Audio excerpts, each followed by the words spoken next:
Seguimos con Muki Tenenbaum explorando su filosofía y la aplicación de su pensamiento a la pandemia actual de coronavirus.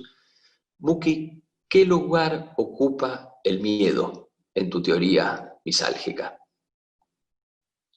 Es fundamental. El miedo es el sufrimiento más prevalente en los humanos, especialmente hoy, especialmente en el mundo moderno. Es decir, casi todo el tiempo se trata del miedo a sufrir, no sufrir.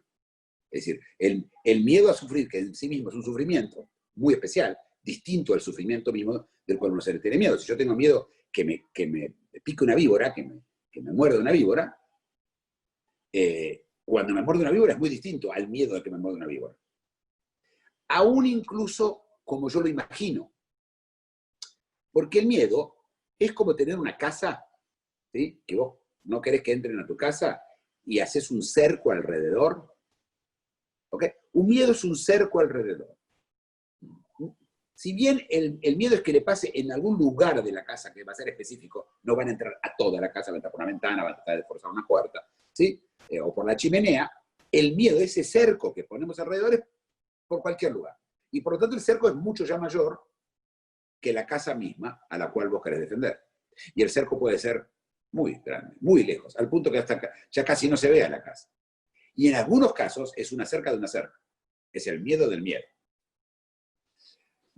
Y esto en el mundo, en nuestra vida que vivimos hoy, en el mundo moderno, es casi todo.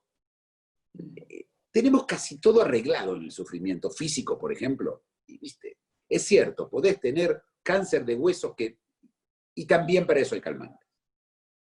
Pero en general, los sufrimientos de los cuales vivimos son sufrimientos también de tipo emocional o moral, ¿sí? Entonces, hay gente que sufre porque hay una ballena que quedó varada en Nueva Zelanda. Y hay gente que sufre porque los dejó la madre cuando eran chiquitos y andan ahí por ahí sin una madre, ¿sí? Sin nada para comer. Es decir, hay miedos de distintos niveles, pero todos son una exageración, por llamarlo así, un cerco frente a esa casa.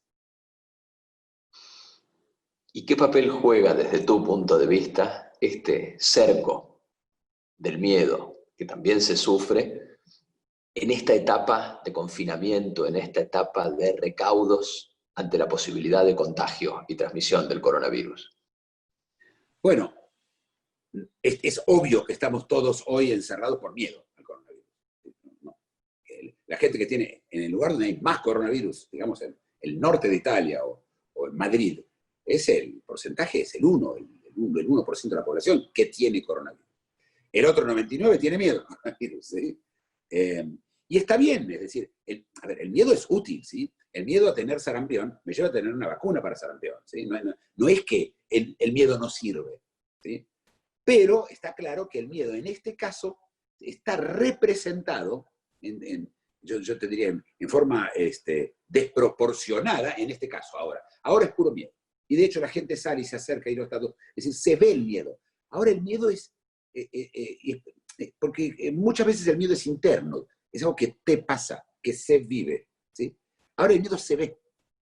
¿Sí? Hay una expresión visual del miedo, que es la gente manteniéndose a 2 metros, no acercando, no saludándose, el miedo al otro, ¿sí? A cualquier otro, a un anónimo miedo. Además es vacío, ¿sí? No es un señor que tiene pústulas en la cara y es un zombie y se acerca a morderte.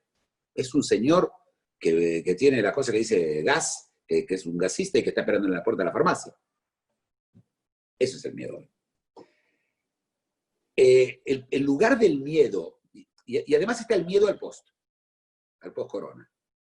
Bien, Es decir, esto te iba a preguntar, ¿cómo ves los miedos a futuro? No primero los tenemos inmediatos. ahora un miedo, primero el sufrimiento se vive ahora. No existe, nadie, cuando yo anticipo sufrimiento, es decir, cuando yo tengo miedo, lo sufro ahora. El miedo es la demostración que todo sufrimiento se vive en el momento, no en el futuro. En el futuro además se va a sufrir, ¿o no? Pero ahora se sufre el miedo.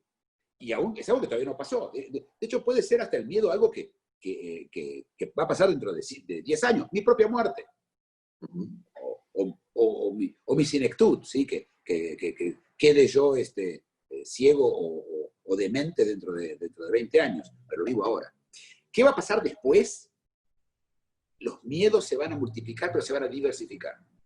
Hay gente que va a tener miedo de no conseguir trabajo, hay gente que va a tener miedo todavía del otro, porque no se le va a ir, hay gente que va a tener miedo de tener sexo, hay gente que va a tener miedo de enamorarse, hay gente que va a tener miedo incluso casi abierto, el miedo a casi todo, ¿sí? Sí, no muy definido. Yo creo que el miedo nos va a acompañar, como nos acompañó toda nuestra vida, pero ya los miedos anteriores, algunos van a desaparecer. Y está claro que cuando yo tengo miedo a quedarme sin trabajo, o a no tener trabajo, o a no conseguir trabajo y no poder mantener a mi familia o a gente que depende de mí, esa gente a la cual yo le tengo miedo, no va a haber lugar para otros miedos. No voy a tener miedo a que las ballenas azul se extingan en el Índico. No me va a pasar.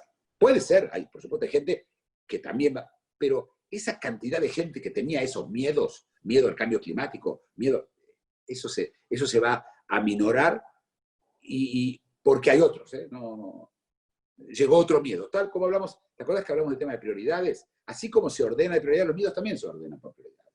¿Sí? Si alguien viene ahora acá, en este momento, y me apunta con un revólver, créeme que el miedo a quedar mal en este video va a desaparecer. Quédate tranquilo, no creo que hayas quedado mal en este video. Muchas gracias, la seguimos. Gracias. Si te interesó el video, suscríbete al canal o deja un comentario o podés mandar un mail a esta dirección.